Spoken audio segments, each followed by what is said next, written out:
Ni mwezi Juni ya mwaka 2022 ambapo jiji la Kigali linahodhi mkutano mkubwa zaidi tangu janga la virusi vya corona ligundulike huko nchini China tarehe 31 Disemba mwaka 2019.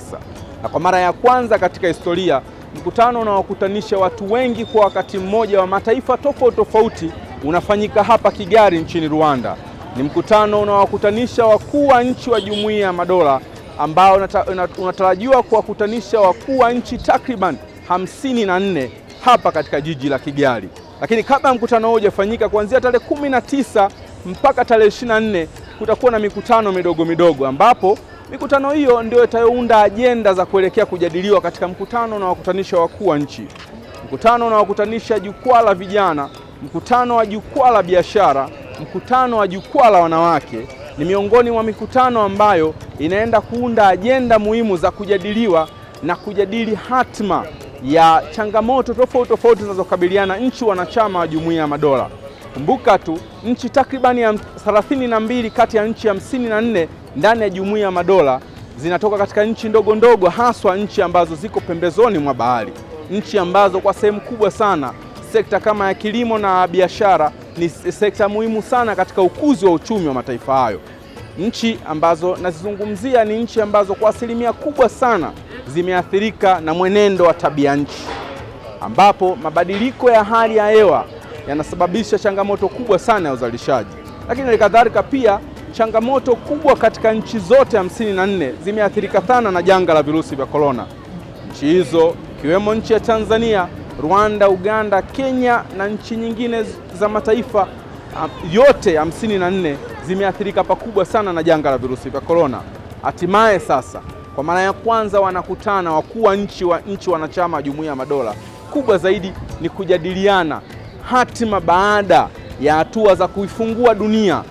Je, mataifa hayo kwa sasa changamoto zilizokuwepo yanakabiliana vipi? Hapa nipo katikati ya jiji la Kigali, ambapo takribani mwaka mmoja uliopita maeneo mengi unayoona hivi sasa hapo ulikuwa ukitembea unajikuta uko peke yako, kwa sababu shughuli za uzalishaji mali zilikuwa zimesimama ili kupisha kasi ya maambukizi ya janga la virusi vya corona. Leo Kigali imefunguka, biashara zinaendelea. Je, nini kitajadiliwa na hatima gani itakubalika na nchi wanachama wa Jumuiya ya Madola? Kubwa zaidi wanaenda kujadiliana namna gani wanaweza kufungua, kushirikiana na kuchochea kasi ya uchochezi wa uchumi katika nchi wanachama. Lakini kubwa zaidi ni kuwaunganisha raia takribani bilioni 2.1 raia wanaounda Jumuiya ya Madola, huko asilimia 60 ni vijana, takribani bilioni 1.2 ya kundi lote linalounganisha raia ndani ya Jumuiya ya Madola. Sisitizo mkubwa umeendelea kusalia kuwa ni umoja, utu, udugu uendelee kusalia kuwa ni miongoni mwa vitu vitavyowaunganisha raia ndani ya Jumuiya ya Madola. Yapi yatajadiliwa? Leo ni ufunguzi wa mkutano huu kwa mara ya kwanza, na hii ni sehemu ya ufunguzi wa mkutano huu. Uungwana ni vitendo, ni mfano wa kauli sahihi kwa namna ambavyo uungwana huo ulivyotumika kwa kitendo cha Rais wa Rwanda na mwenyekiti wa Jumuiya ya Madola Paul Kagame alivyofanya kwa kuwakaribisha wakuu wa nchi wanachama wa Jumuiya ya Madola mjini Kigali, Rwanda, kwa ajili ya mkutano wa kihistoria wa wakuu wa nchi hizo. An honor to welcome you to the 26th Commonwealth Heads of Government meeting, the 6th in Africa, and the first since our world was turned upside down by a devastating pandemic. We join together to pay tribute to Her Majesty the Queen, the head of the Commonwealth, and its most devoted champion. Over her 70 years of service, the Commonwealth has grown both in number and in the scope of its ambition. the fact of holding this meeting in Rwanda, a new member with no historical connection to the British Empire, expresses our choice to continue reimagining the Commonwealth for a changing world.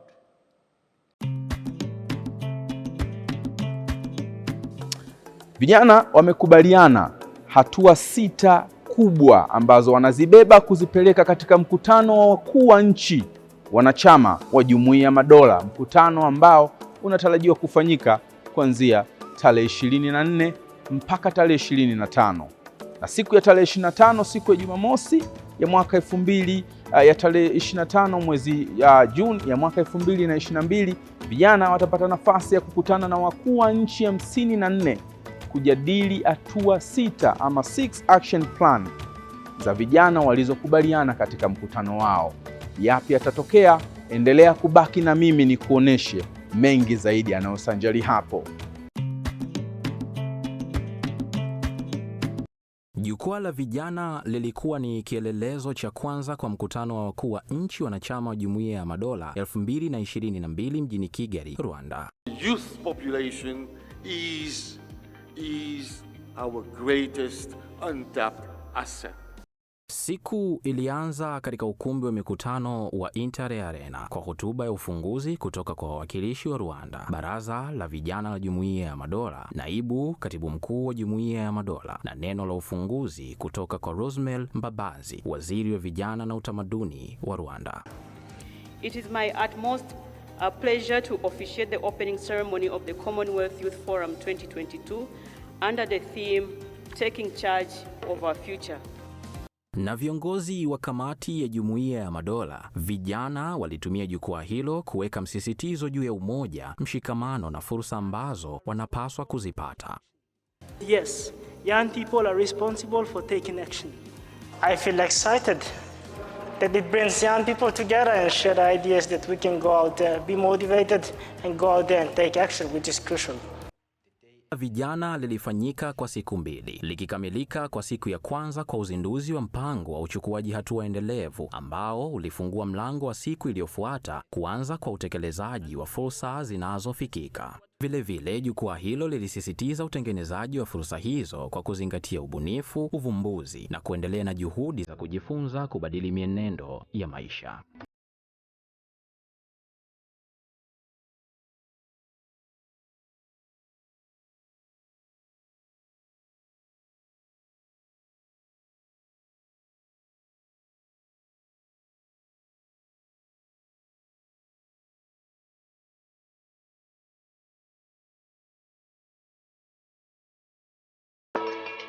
Katibu Mkuu wa Jumuiya ya Madola Mheshimiwa Patricia Janet Scotland alifungua jukwaa la wanawake tarehe 20 Juni mwaka 2022 mjini Kigali, Rwanda, kwa kuwahimiza na kuwachochea wanawake kuwa madhubuti na majasiri. You know those big dreams that you're dreaming? Dream bigger. Be bolder. And we must strive together to unleash the potential of all women and girls in the Commonwealth.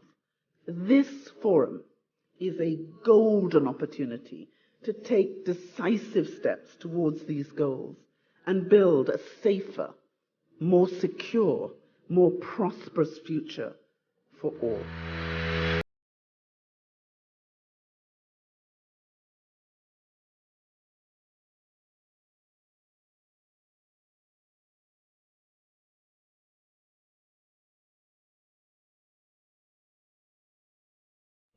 Na kwa upande wake, mke wa Rais wa Rwanda ambaye pia alikuwa mgeni rasmi katika ufunguzi wa jukwaa la wanawake wa Jumuiya ya Madola, Rwanda Kagame, alianza kwa kuwakaribisha wanawake ndani ya Jumuiya ya Madola kuja kwa pamoja na kusaidiana kwa lengo la kujenga kesho iliyo njema kwao. It's my hope that this forum, Women's Forum, goes down in memory as the catalyst of happening and deep lasting transformation for women and girls in Commonwealth countries and beyond. access to... Jukwaa la wanawake lilikamilika kwa kukubaliana kuwa mwendelezo wa kujidhatiti katika nyanja za afya, uwekezaji katika kuzingatia usawa wa kijinsia, upatikanaji wa kipato, fursa za kupata elimu ya sekondari na ushirikiano ni miongoni mwa ajenda muhimu zilizozungumzwa kama kipaumbele kwa wanawake kila sehemu. Kwa upande wake, Bi Shelley Brea ambaye ni mwakilishi wa taasisi ya Shelley Brea anasema, For me, financial empowerment is one of the key drivers to give women the choices they should be able to make for themselves about how they see their dreams, how they control their life. Because if a woman controls her money, then she can make those choices.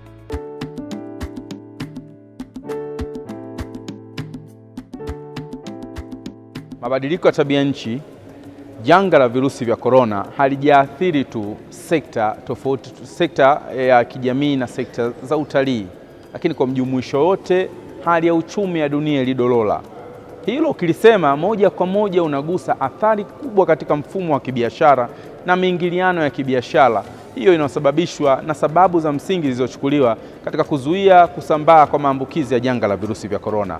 Biashara zilisimama, hali za kiuchumi katika nchi wanachama wa Jumuiya ya Madola zilikwama kweli kweli. Miingiliano kati ya nchi ilisimama, na kwa mara ya kwanza siku ya leo tunatarajia mkutano wa kwanza kuwakutanisha watu wengi zaidi kwa wakati mmoja tangu kuanza kwa janga la virusi vya korona lilogundulika tarehe 31 mwezi Disemba mwaka 2019 huko China, na baada ya hapo kusambaa kwa kasi ambayo kutarajiwa katika nchi nyingi duniani na kupelekea hatua kadhaa kuchukuliwa zikiwemo kuzuia shughuli za uzalishaji mali, hivyo biashara nyingi kuathirika, wafanyabiashara wengi kupoteza mapato yao, lakini kufunga biashara zao na kupelekea uchumi kudorora kwa sehemu kubwa sana. Kwa mara ya kwanza katika mjumuiyo wa watu wengi zaidi, wafanyabiashara wanakutana kutengeneza sauti moja ya kupaza na kuiambia Jumuiya ya Madola nini cha kufanya ili kuhakikisha sasa milango inafunguliwa na hatimaye shughuli za kiuchumi na shughuli za kibiashara zinaweza kupata chachu kubwa zaidi. Yapi ambayo yamejadiliwa na yapi ambayo yanaenda kuzungumziwa kuanzia mwanzo wa mkutano huo ulioanzia tarehe 21 mwezi Juni mwaka 2022 mpaka tarehe 23. Yapi yamejadiliwa? Tumeona maonesho mbalimbali ya kibiashara, tumeona wafanyabiashara wakikutana kwa pamoja. Je, yapi sasa yamezungumzwa na yamesemwa katika ufunguzi wa mkutano huo? Mimi sio kusema sana, haya ndio yaliyotokea katika mkutano wa Jukwaa la Biashara. Katibu mkuu wa Jumuiya ya Madola Bi Patricia Janet Scotland alianza kwa kuwakaribisha wageni na wafanyabiashara kutoka kwa nchi wanachama 54 wa Jumuiya ya Madola katika Jukwaa la Biashara la Jumuiya ya Madola mwaka 2022. I outlined my vision to put the wealth back into Commonwealth and to put the common back into wealth.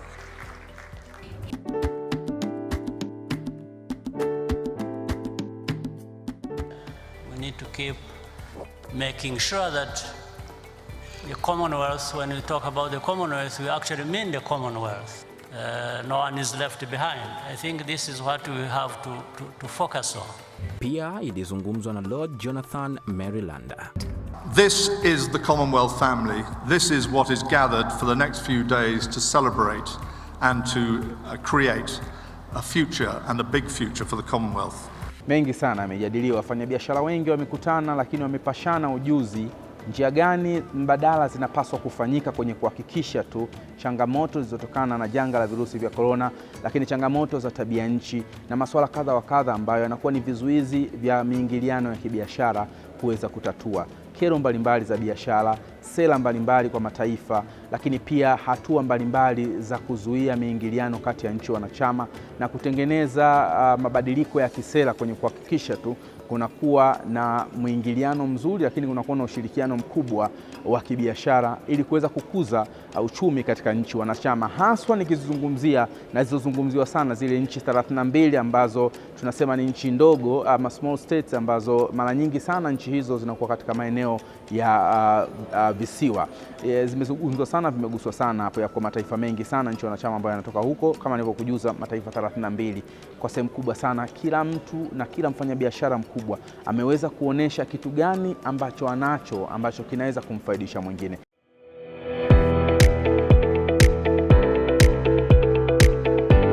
Hatimaye ile ndoto ya taifa la Rwanda kuhodhi mkutano wa wakuu wa nchi wa Jumuiya ya Madola limetimia baada ya ndoto hiyo kuingia hitilafu mwaka 2020 ambapo alitarajiwa kuhodhi mkutano huu, lakini kutokana na athari ya janga la virusi vya korona na hatua zilizochukuliwa za kimataifa na zile ambazo zilikubalika kimataifa za kuzuia raia wasikutane zilizuia mkutano huo kufanyika. Hatimaye mwaka 2022 Juni 24 na Juni 25 historia inatengenezwa kwa taifa la Rwanda kuhodhi mkutano mkubwa wa kimataifa ambao unazikutanisha wakuu wa nchi 54 wa Jumuiya ya Madola, jumuiya ambayo ina takribani raia milioni 2.1, ambapo kati ya hao 60% ni vijana ambao idadi yao inatajwa kukadiriwa kufikia milioni 1.5. Yako mengi sana vijana walizungumza, lakini yako mengi pia wanawake waliyazungumza na tumepata kuona kupitia majukwaa yao. Kubwa zaidi, wafanyabiashara nao pia wakapata nafasi ya kukutana kwa takriban siku 2 kujadiliana kwa kina yapi yafanyike. Hayo yote sasa hatima yake yanapelekwa kwa wakuu wa nchi wa Jumuiya ya Madola na kutengeneza sasa mabadiliko mbalimbali ya kisera, lakini changamoto za kukabiliana na tabia nchi. Lakini je, baada ya kutoka kwenye pandemic, yani janga la virusi vya korona, yapi hatua gani za muhimu zinapaswa kufanyika? Ni matarajio yanayopaswa kwenda kujadiliwa katika mkutano wa wakuu wa nchi wa Jumuiya ya Madola, ambapo hatua mojawapo inayotarajiwa kufanyika katika mkutano huu ni kumchagua mwenyekiti wa Jumuiya ya Madola baada ya mwaka 2018 Malkia Elizabeth kutwisha kijiti cha kuongoza jumuiya hiyo kama mwenyekiti wa Jumuiya ya Madola kwa kipindi cha miaka 2, lakini kutokana na kusitishwa kwa mkutano huu wa jumuiya wakuu wa nchi wa Jumuiya ya Madola mwaka 2020 ilipelekea sasa mkutano huu kufanyika mwaka huu. Na moja kati ya tarajio kubwa katika siku ya kwanza ya mkutano huu ni kukabidhiwa kijiti kwa mwenyekiti mpya wa Jumuiya ya Madola ambaye si mwingine ila ni Comrade Paul Kagame, rais wa taifa la Rwanda. Hayo na mengi yanatarajiwa pia, lakini kutakuwa na uchaguzi wa kumtafuta katibu mkuu wa Jumuiya ya Madola. Wengi waliojitokeza kwa namba kubwa mpaka hivi sasa ni wanawake. Je, Patricia Janet Scotland ataendelea ama kijiti hichi kitahamia Jamaica? Yote majibu haya yatapatikana kupitia mkutano unaotarajiwa kwenda kuanza. Je, yapi yatatokea? Ungana na mimi ni kuonesha yale ambayo yamejiri katika mkutano huo.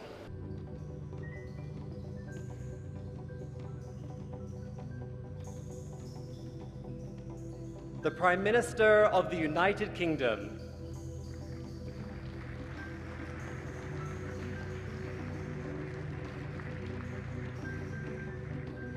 The President of Rwanda.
Please take your seats. The Commonwealth we need is on the front lines of global challenges, not on the periphery, watching events unfold. Our special strength is to bring issues into focus that we might otherwise be overlooked. For instance, the way that climate change puts the very existence of small islands and developing states into jeopardy,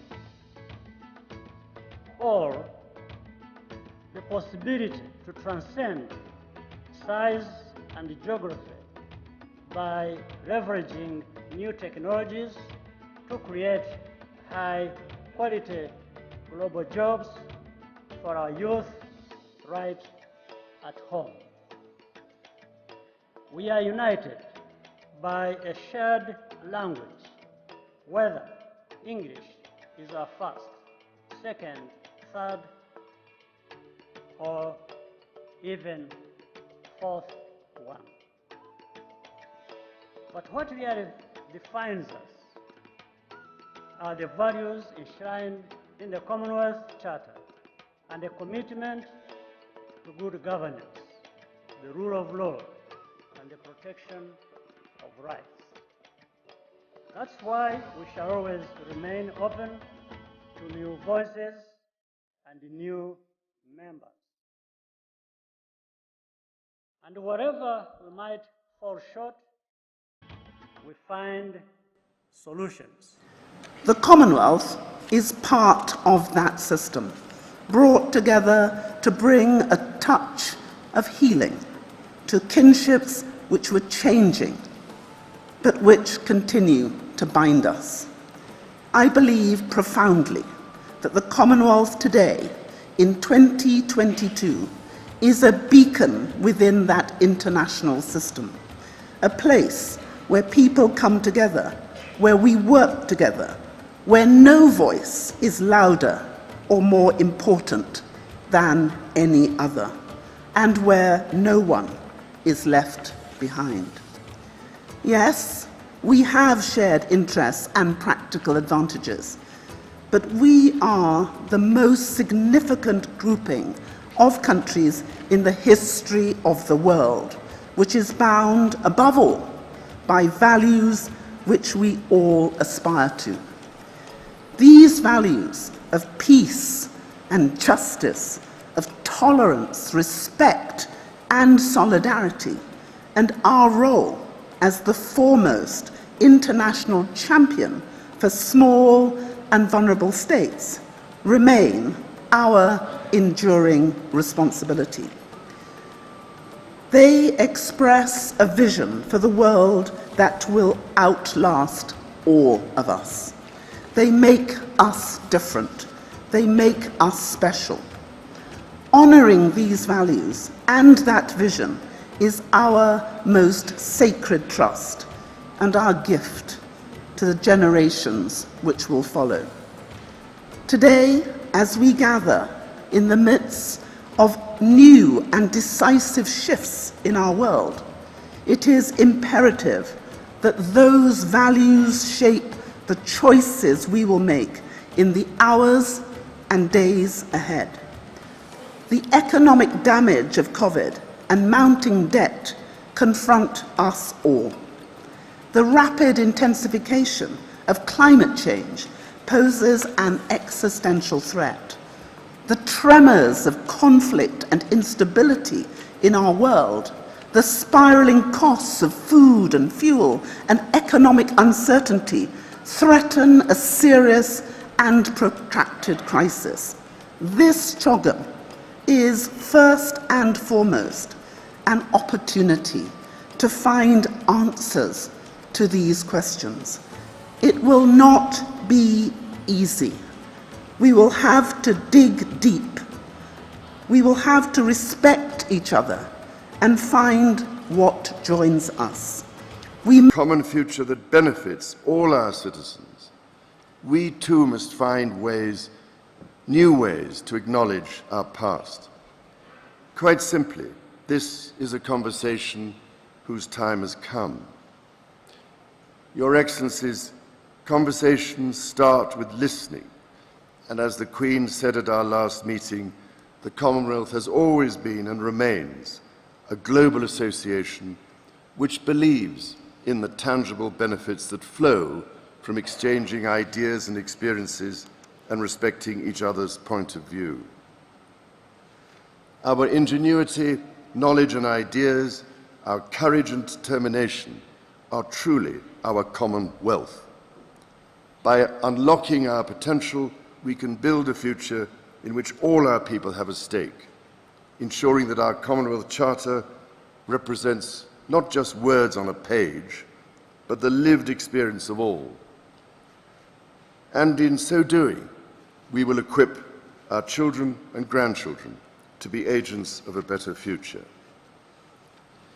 Your Excellencies, if we are to leave the world better than we found it, and that is our duty and our privilege, we must be bold with our ambition, decisive with our actions, and united in our effort. In this mission, I know Her Majesty the Queen stands with us all. Mkutano mkuu wa nchi wanachama wa Jumuiya ya Madola umeacha alama kubwa sana kila pembe. Kongole kwa taifa la Rwanda kwa maandalizi bora ambayo wameyafanya. Ni jambo lililoipa heshima Afrika. Lakini katika kuhitimisha mkutano wake, mwenyekiti wa Jumuiya ya Madola Paul Kagame aliweka msimamo wake juu ya umajumuhi wa Afrika na thamani yake kwa wanaobeza. Who defines the values? Or who doesn't actually have values? When people talk about values, sometimes there's one part of the world that has assumed the sole responsibility and the monopoly of defining values. So the rest of us have no values. We've just to keep learning from these ones who define the values. And by the way, the danger also is, it doesn't matter how long you take learning, you will never qualify. You will just always be branded somebody who has no values or who comes from a place where there are no values. So I want to put this case clear. Those from the north who always assume where BBC comes from, who always think they are the face of values, the rest have to follow. It's a big mistake. It's not true. We have values too. We here in Rwanda, in Africa, we do. No question about it. Hatimaye mkutano wa wakuu wa nchi wanachama wa Jumuiya ya Madola umehitimishwa hapa Kigali nchini Rwanda. Na mkutano huu sasa unatarajiwa kufanyika mwaka 2024 kwenye taifa lingine, na huko pia tuenda kumpata mwenyekiti mpya wa jumuiya husika. Yako mengi sana ambayo unaweza kuyaita kama mafanikio makubwa kwa mkutano huu. Kwanza tukianzia kwa nchi mwenyeji, kwa maana taifa la Rwanda ambalo kwa mara ya kwanza taifa hili limeandaa mkutano mkubwa uliwakutanisha wakuu wa mataifa mbalimbali, na wote kupata nafasi ya kufika hapa kujionea uzuri wa Rwanda, kujionea uzuri wa bara la Afrika, wa watu wake wakarimu kiasi gani, namna gani ambavyo maandalizi yalifanyika kuanzia mwanzo wa mikutano midogo midogo iliyoanza tarehe 19 mpaka leo tunavyohitimisha tarehe 25. Takriban wiki moja ambayo imekuwa ya mambo kadha wa kadha yakitokea hapa jiji la Kigali. Wenyewe wanasema Kigali ilikuwa bize kweli kweli. Kwa mara ya kwanza iliweza kuhodhi wakuu wa mataifa 54 nchi wanachama wa Jumuiya ya Madola. Yako mengi sana yamezungumzwa, kuanzia jukwaa la vijana, tukaja jukwaa la wanawake na jukwaa la biashara, lakini pia jukwaa la kukutanisha watu mbalimbali na kuweza kuzungumza kwa kina kuhusiana na changamoto na masuala kadha wa kadha, ukiachilia mbali zile side event ambazo zilikuwa zinatokea kama ile Fashion Week ambao umejishuhudia mavazi mbalimbali ya kiubunifu yakionyeshwa na wabunifu mbalimbali kutoka ukanda wa Afrika, lakini pia nchi wanachama wa Jumuiya ya Madola. Yako mengi sana yamefanyika, lakini makubaliano mengi sana yameguswa masuala ya haki za binadamu, yameguswa masuala ya utawala wa sheria, yamezungumzwa na yamekubaliana na marekebisho kadhaa yamefanyika katika masuala ya utawala bora, ikiwa kama moja kati ya kielelezo kikubwa sana kinachoaminika na Jumuiya ya Madola kama sehemu ya kuweza kufikia matarajio yanayokubalika kwa wote. Kumbuka tu msingi mkubwa wa mkutano huu ilikuwa ni kutengeneza masuala mengi ya kijamii, ya kiuchumi, ya kibiashara ambayo yanaunganisha mataifa haya kama ndugu wanaokuwa na adili, wanaokuwa na makubaliano ya kuheshimiana, lakini pia udugu wa pamoja, na kuweza kuhakikisha masuala ya ulinzi, masuala ya amani, masuala ya mshikamano yanachukuliwa kwa hatua kubwa sana, na kuhakikisha masuala hayo ndio yanakuwa kipaumbele namba moja kwa Jumuiya hii ya Madola, na kila mmoja kuwa mlinzi wa amani, utulivu, upendo, mshikamano, udugu na utu kwa nchi wanachama takribani 54 wa Jumuiya ya Madola. Safari yetu sisi kwa sehemu kubwa sana ilikuwa ni kukuonesha tu safari ya mkutano huu hapa Kigali tangu tarehe 19 ambapo sisi tulifika hapa mpaka hivi leo. Haya ndio mengi machache tu tumekuletea na umepaswa kuyaona. Langu jina ni Yusuf Kamote. Endelea kufuatilia vipindi vinavyofuata hapa, lakini yako mengi sana, naamini yatakuwa na yatakufikia hapo ulipo.